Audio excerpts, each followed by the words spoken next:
In Proverbs, chapter 18, verse 10, it says, "The name of the Lord is a strong tower, the righteous run to it and are safe."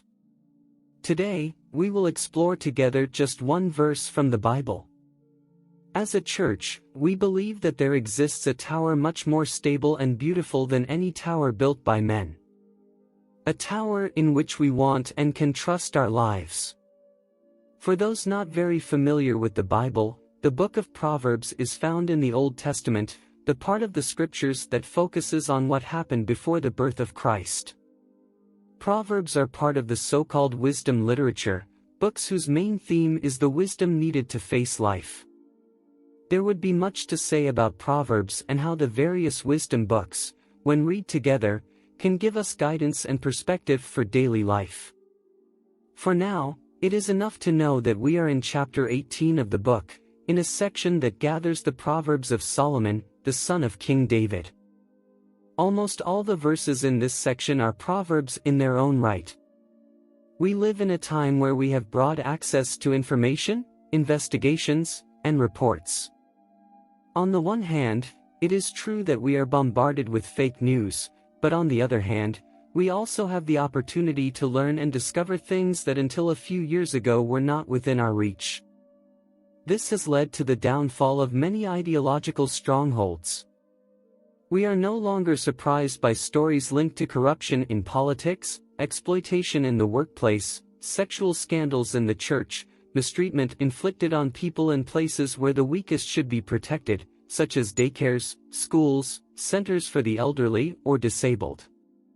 Consequently, many of us do not trust and cannot find refuge in these institutions. Added to all this is a more personal aspect.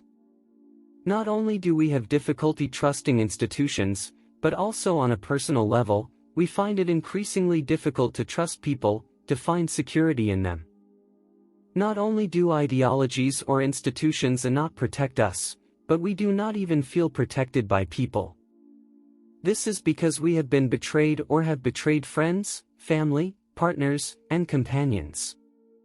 Because we have witnessed or been protagonists of failed relationships, broken families, injustices among colleagues. Many nowadays feel isolated, insecure, and abandoned. Many continue to wear a mask, in everyday life and on social media, trying to hide their true state of mind. The verse we read shows us how, even thousands of years ago, Solomon felt the need to find a refuge, to feel secure. It is good to remember that Solomon was a king who enjoyed a peaceful and wealthy reign. He himself was a man of great intelligence and wisdom, to whom nothing was lacking.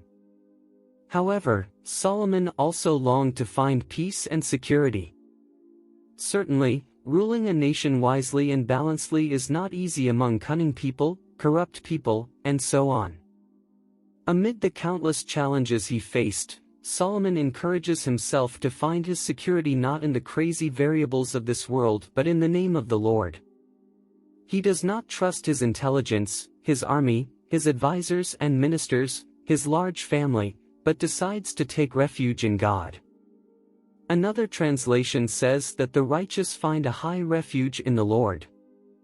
Other translations say that the righteous run to the tower and are safe. The term translated from Hebrew is sagab, which literally means, to be unassailably high. Being so high that one cannot be affected by the difficulties of life. Nothing can separate us from the love of Christ. This is the tower that Solomon describes. God offers a refuge that we cannot find in any ideology or person in this world. However, this does not mean that difficulties disappear, on the contrary. Many Christians, for example, undergo incredible persecutions because of their faith. Solomon himself was not magically transported to a tower far from Israel when he faced difficult times.